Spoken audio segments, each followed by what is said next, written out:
ओम शांति। आज मुरली का डेट है 23/5/2021 का है। प्रातः मुरली अव्यक्त बाप दादा रिवाइज है 6/1/88। दिल के ज्ञानी तथा स्नेही बनो और लीकेज को बंद करो। दिल के ज्ञानी तथा स्नेही बनो और लीकेज को बंद करो। आज स्नेह के सागर बाप दादा अपनी स्नेही बच्चों से मिलने के लिए आए हैं। यह रूहानी स्नेह, परमात्मा स्नेह, निस्वार्थ सच्चा स्नेह है।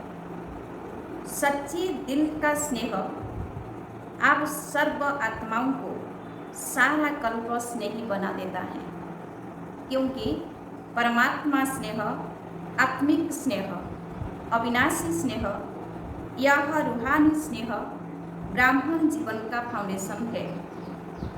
रूहानी स्नेह का अनुभव नहीं तो ब्राह्मण जीवन का सच्चा आनंद नहीं। परमात्मा स्नेह कैसे भी पतित आत्मा को परिवर्तन करने का चुंबक है, परिवर्तन होने का सहज साधन है। स्नेह अधिकारी बनाने का, रूहानी नशे का अनुभव कराने का आधार है। स्नेह है तो रमणीक ब्राह्मण जीवन है। स्नेह नहीं तो ब्राह्मण जीवन सुखी अर्थात नीरस है, मेहनत वाली है। परमात्मा स्नेह दिल का स्नेह है। लौकिक स्नेह दिल का टुकड़ा टुकड़ा कर देता है, क्योंकि बंट जाता है। अनेकों से स्नेह निभाना पड़ता है। अलौकिक स्नेह दिल के अनेक टुकड़ों को जोड़ने वाला है। एक बाप से स्नेह किया तो सर्व के सहयोगी स्वतः बन जाते, क्योंकि बाप बीज हैं। तो बीज को पानी देने से हर पत्ते को पानी स्वतः मिल जाती है। पत्ते पत्ते को पानी देने की आवश्यकता नहीं होती।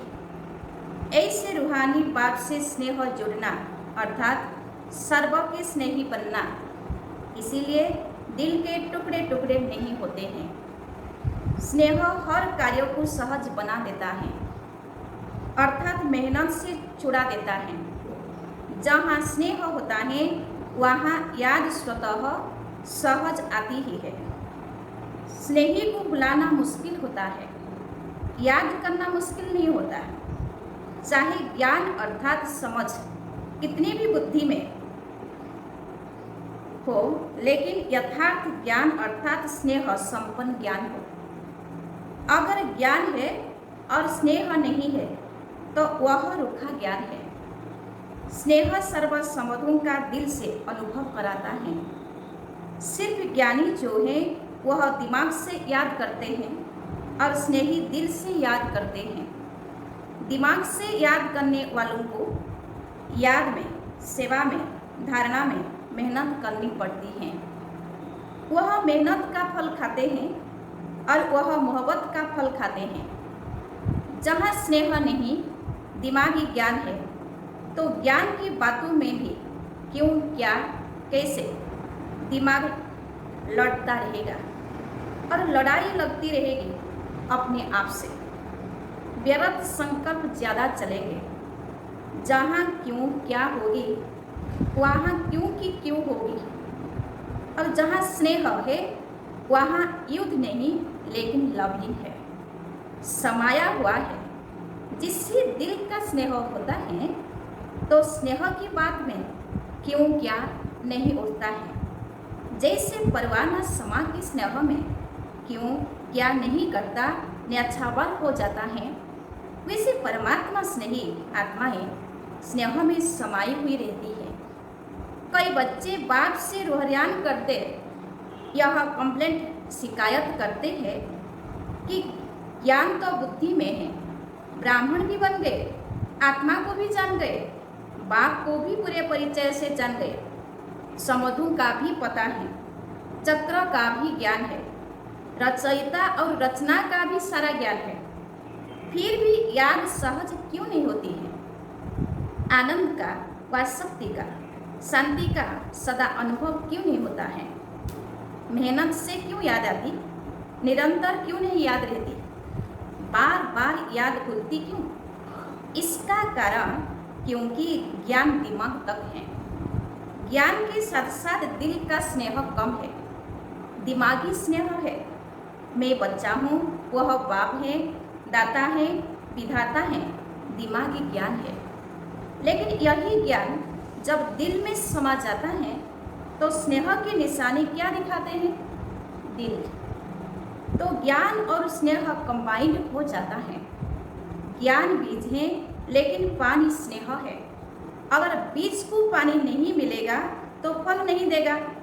ऐसे ज्ञान है लेकिन दिल का स्नेह नहीं तो प्राप्ति का फल नहीं मिलता। इसीलिए मेहनत लगती है। स्नेह अर्थात सर्व प्राप्ति के, सर्व अनुभव के सागर में समाया हुआ। जैसे लौकिक दुनिया में भी देखो, स्नेह की छोटी सी गिफ्ट, सौगात कितनी प्राप्ति का अनुभव कराती है। और वैसे स्वार्थ के संबंध से लेन देन करो तो करोड़ भी दे दो, लेकिन करोड़ मिलते भी फिर भी संतुष्टता नहीं होगी। कोई ना कोई कमी फिर भी निकालते रहेंगे। यह होना चाहिए, यह करना चाहिए। आजकल कितना खर्चा करते हैं, कितना शो करते हैं, लेकिन फिर भी स्नेह समीप आता है या दूर करता है। करोड़ की लेन देन इतना सुख का अनुभव नहीं कराती, लेकिन दिल के स्नेह की एक छोटी सी चीज भी कितने सुख की अनुभूति कराती है। क्योंकि दिल का स्नेह हिसाब किताब को भी चुप कर लेता है। स्नेह ऐसी विशेष अनुभूति है। तो अपने आप से पूछो कि ज्ञान के साथ साथ दिल का स्नेह है? दिल में लीकेज तो नहीं है? जहाँ लीकेज होता है तो क्या होता है? अगर एक बाप के सिवाय और किसी से संकल्प मात्र भी स्नेह है, चाहे व्यक्ति से, चाहे वैभव से, व्यक्ति का भी चाहे शरीर से स्नेह हो, चाहे उनकी विशेषता से हो, हद की प्राप्ति के आधार से हो, लेकिन विशेषता देने वाला कौन है? प्राप्ति कराने वाला कौन? किसी भी प्रकार से स्नेह अर्थात लगाव, चाहे संकल्प मात्र हो, चाहे वाणी मात्र हो, व कर्म में हो, इसको लीकेज कहा जाएगा। कई बच्चे बहुत भुलेपन में कहते हैं लगाव नहीं है, लेकिन अच्छा लगता है, चाहते नहीं है, लेकिन याद आ जाती है। तो लगाव की निशानी है संकल्प बोल और कर्म से झुकाव। इसीलिए लीकेज होने के कारण शक्ति नहीं बढ़ती है, और शक्तिशाली न होने के कारण बाप को याद करने में मेहनत लगती है, और मेहनत होने के कारण संतुष्टता नहीं रहती। जहाँ संतुष्टता नहीं, वहाँ अभी अभी याद की अनुभूति से मस्ती में मस्त होंगे, और अभी अभी फिर दिल शिकस्त होंगे। क्योंकि लीकेज होने के कारण शक्ति थोड़ा टाइम भरती है, सदा नहीं रहती। इसीलिए सहज निरंतर योगी बन नहीं सकते। तो चेक करो, कोई व्यक्ति व वैभव में लगाव तो नहीं है, अर्थात लीकेज तो नहीं है। यह लीकेज लवलीन स्थिति का अनुभव नहीं कराएगी। वैभव का प्रयोग भले करो, लेकिन योगी बन प्रयोग करो। ऐसा न हो कि जिसको आप आराम के साधन समझते हो, वह मन की स्थिति को बेआराम करे। क्योंकि कई बच्चे वैभवों के वश होते भी मन के लगाव को जान नहीं सकते। रयाल भाषा यही कहते कि हठ योगी नहीं है, सहज योगी है।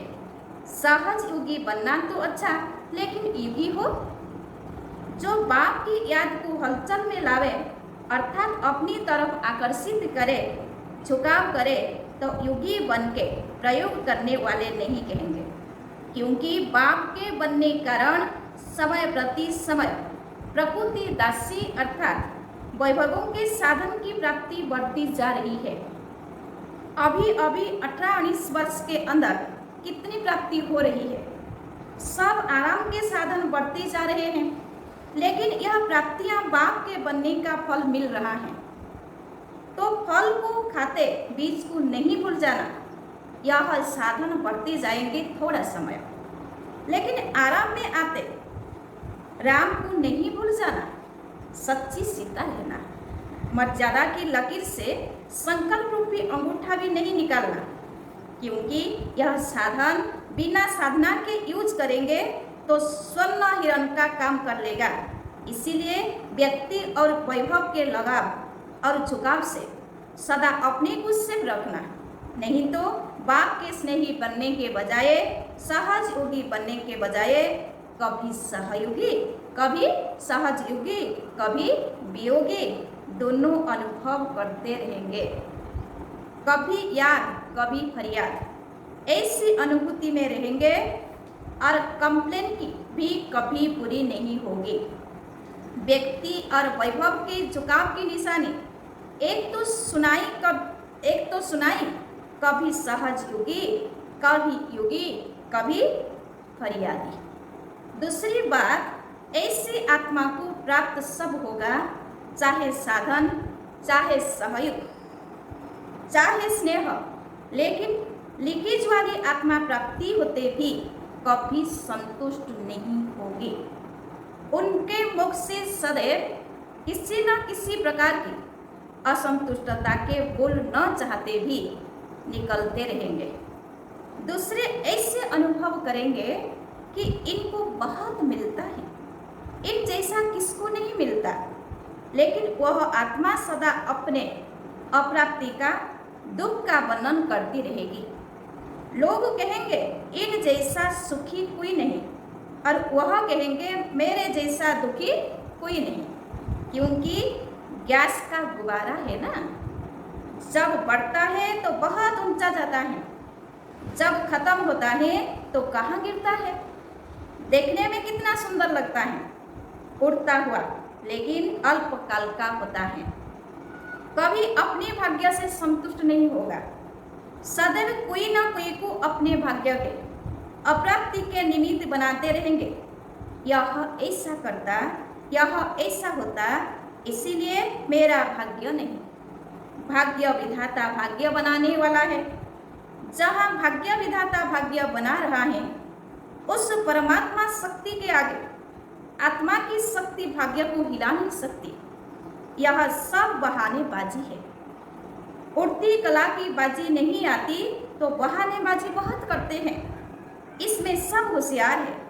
इसीलिए यह से करो, चाहे स्नेह से झुकाव हो, चाहे हिसाब किताब चुप्त होने के कारण झुकाव हो। जिससे ईर्षा या व घृणा होती है, वहाँ भी झुकाव होता है।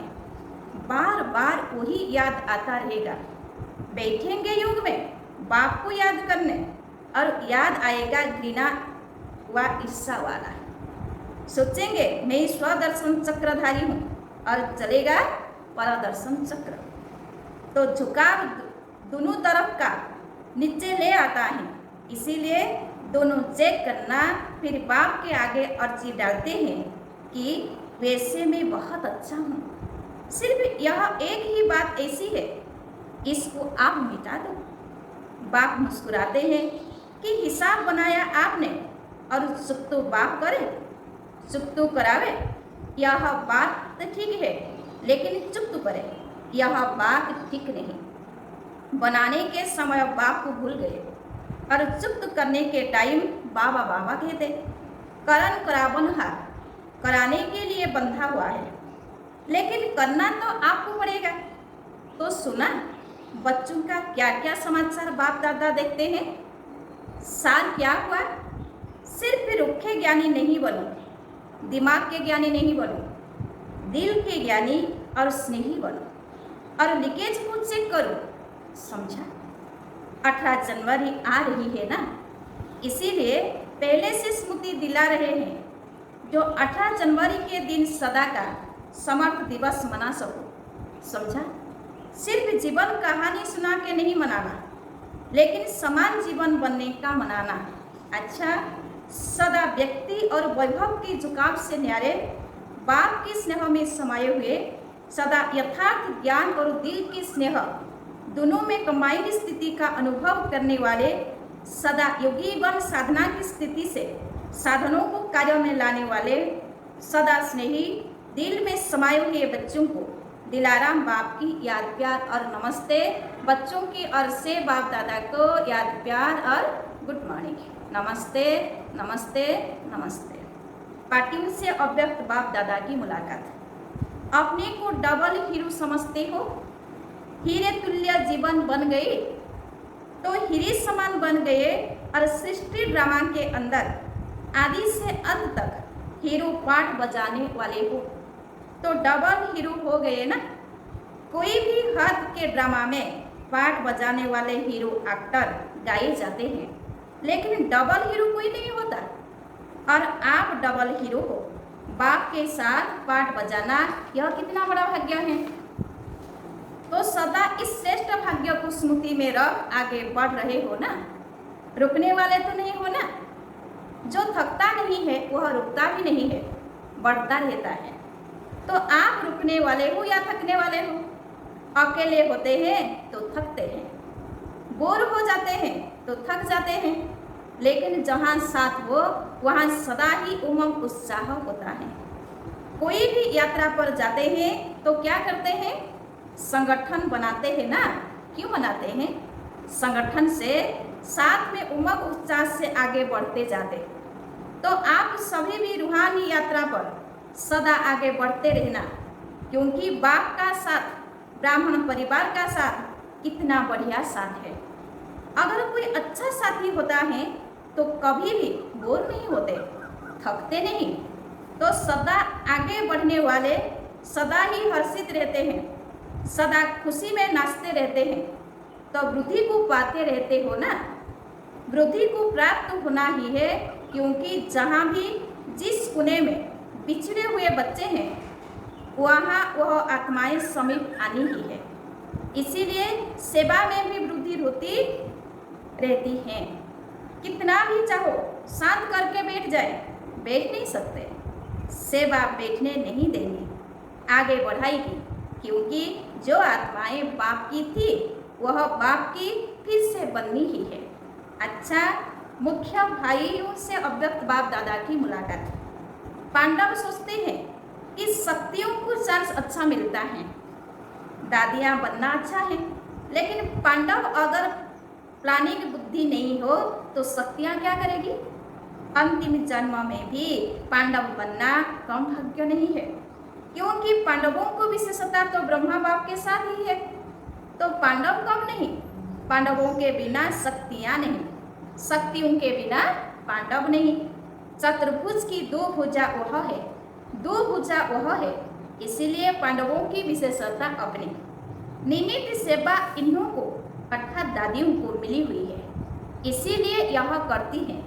बाकी सदा पांडवों के लिए शक्तियों को और शक्तियों के लिए पांडवों को स्नेह है, रिगार्ड है और सदा रहेगी।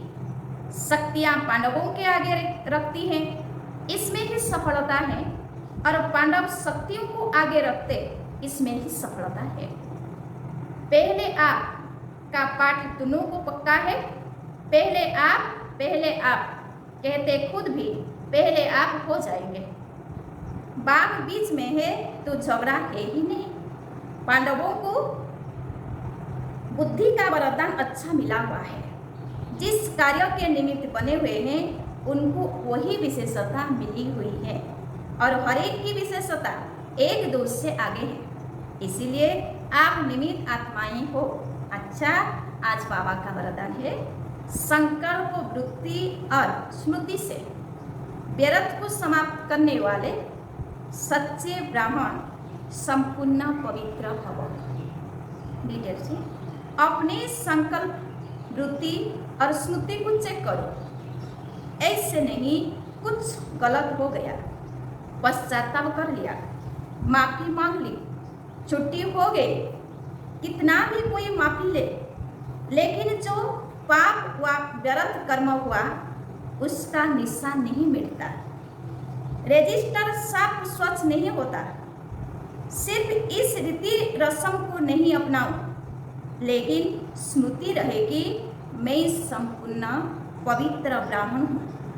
अपवित्रता संकल्प वृत्ति व स्मृति को भी टच नहीं कर सकती। इसके लिए कदम कदम पर सावधान रहो। स्लोगन है, बाप के साथ को यूज करो तो कभी दिल शिकस्त नहीं होंगे। ओम शांति।